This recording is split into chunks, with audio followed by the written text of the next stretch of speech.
Assalamualaikum warahmatullahi wabarakatuh. Apa kabarnya anak-anakku sekalian? Semoga semuanya sehat-sehat ya. Hari ini kita akan belajar lagi mata pelajaran IPS untuk kelas 4 ya. Ya, ada yang bilang bahwa sejarah adalah cermin kehidupan masa lalu agar menjadi pelajaran dan teladan bagi generasi setelahnya. Oleh karena itu, hari ini kita akan belajar tentang sejarah kerajaan-kerajaan yang bercorak Buddha. Jadi, yang pertama, hari ini kita akan belajar tentang kerajaan bercorak Buddha, sehingga kalian bisa mengetahui kerajaan apa saja sih yang bercorak agama Buddha. Dan yang kedua, kalian juga akan belajar tentang peninggalan sejarah bercorak Buddha, sehingga kalian bisa mengetahui peninggalan apa saja sih yang bercorak agama Buddha. Yang pertama, kita akan belajar tentang kerajaan bercorak Buddha. Sebagaimana materi yang sudah kalian pelajari sebelumnya, itu tentang kerajaan yang bercorak Hindu. Sekarang kita akan belajar tentang kerajaan bercorak Buddha. Yang pertama ada kerajaan Kalingga atau Holing. Kerajaan ini diperintah atau dipimpin oleh seorang perempuan bernama Sima. Di bawah pemerintahan Ratu Sima, rakyat di kerajaan Holingga hidup makmur. Peninggalan kerajaan Holing berupa prasasti yang terdapat di desa Tukmas di kaki Gunung Merbabu. Nah, apa sih prasasti itu? Nah, kalian sudah belajar ya bahwa prasasti itu ditulis dalam huruf Palawa berbahasa Sanskerta. Batu yang bertuliskan ya, atau batu yang memiliki tulisan.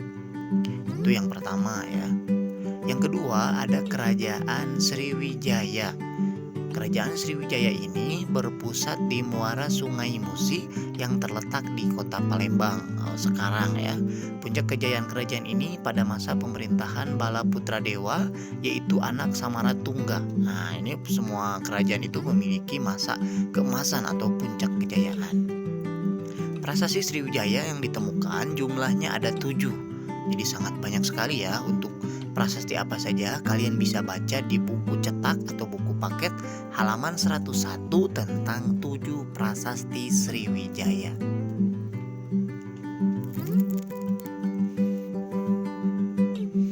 Kekuasaan Sriwijaya semakin meluas, yaitu meliputi beberapa daerah. Yang pertama ada Selat Malaka, Selat Karimata, dan Selat Sunda. Dengan wilayah yang luas, Sriwijaya juga disebut Kerajaan Nusantara yang pertama, sehingga Sriwijaya terkenal se-Nusantara. Sriwijaya membangun angkatan laut yang kuat dan disebut sebagai kerajaan maritim. Nah, maritim itu kan laut ya, jadi kerajaan maritim. Selat-selat yang ada merupakan jalur pelayaran dari Tiongkok menuju India atau sebaliknya, itu dari India menuju Tiongkok. Banyak siswa dari negara lain atau orang dari negara lain datang ke Sriwijaya untuk belajar agama Buddha. Pendeta Buddha yang terkenal atau yang ternama itu I Sing ya, dibacanya I Sing. Selanjutnya, ada 2 orang mahaguru ilmu agama Buddha. Yang pertama itu disebut dengan atau dikenal Sakyakirti. Ya, yang kedua Dharmapala. Pada masa pemerintahan Balaputra Dewa, para pemuda dari Sriwijaya dikirim ke perguruan India untuk belajar untuk memperdalam agama Buddha. Jadi kalau kayak kita sekarang ada yang namanya pertukaran pelajar ya. Jadi pemuda-pemuda dari sini dikirim ke sana untuk belajar. Kalau ini kan belajar tentang agama Buddha. Sriwijaya akhirnya mengalami kemunduran setelah diserang dari India Selatan. Setelah tadi mencapai puncak kejayaan, nah, sekarang ini Sriwijaya pun mengalami kemunduran. Ya, Raja Kolamandala dari India. Materi yang kedua yaitu tentang peninggalan sejarah bercorak Buddha. Yang pertama ada prasasti, yaitu peninggalan sejarah dalam bentuk batu yang bertulisan, dan candi bangunan untuk memuliakan orang yang sudah meninggal. Peninggalan sejarah yang pertama yaitu prasasti. Prasasti Bukit Siguntang, Prasasti Kedukan Bukit, Prasasti Telaga Batu, Prasasti Talang Tuwo. Itu adalah contoh prasasti yang bercorak Buddha yang ditemukan di daerah Palembang.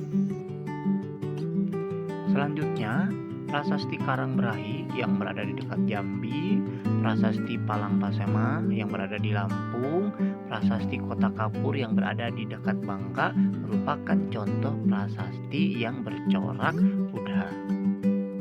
Peninggalan yang kedua yaitu candi. Yang pertama ada Candi Muara Takus, peninggalan Kerajaan Sriwijaya, dan juga merupakan candi tertua dan satu-satunya di Sumatera dan terletak di Kampar, daerah Riau. Candi selanjutnya yaitu Candi Borobudur, didirikan pada 824 Masehi oleh Raja Samaratungga dengan tujuan menghormati dinasti Sailendra. Coba ada yang pernah berkunjung ke Candi Borobudur? Pasti ada yang sudah pernah ya. Selanjutnya ada Candi Mendut. Candi Mendut ini didirikan oleh Raja Indra pada tahun 824 Masehi, terletak di sebelah timurnya Candi Borobudur, dan di dalam candi tersebut terdapat 3 arca Buddha. Selanjutnya juga ada yang disebut dengan Candi Kalasan. Candi Kalasan ini didirikan pada tahun 778 Masehi oleh keluarga Sailendra dan terletak di daerah Yogyakarta. Selanjutnya juga kita akan belajar tentang candi yang berada di daerah Jawa Timur. Candi yang ada di daerah Jawa Timur, yang pertama ada Candi Kidal yang dibangun pada masa pemerintahan Anusapati, terletak di dekat Malang. Yang kedua ada Candi Jago, dibangun pada masa Wisnuwardana dan terletak juga di dekat Malang. Selanjutnya ada Candi Jawi yang dibangun pada masa Kertanegara, dan yang terakhir ada Candi Panataran yang terletak di daerah Blitar. Nah, itu dia anak-anak. Bagaimana? Sudah paham dengan materi kita hari ini? Materi kita hari ini itu tentang kerajaan yang bercorak Buddha dan juga peninggalan sejarahnya. Nah, kalau sudah paham, kita lanjutkan dengan latihan soal ya. Sekarang kita akan lanjutkan dengan mengerjakan latihan soal di Google Form. Linknya sudah Bapak berikan ya. Itu adalah sebagai tambahan pemantapan materi yang hari ini kita pelajari. Terima kasih ya. Jika ada yang mau ditanyakan, silakan hubungi GMP-nya. Jangan malu-malu dan juga jangan sungkan untuk bertanya. Terima kasih. Wassalamualaikum.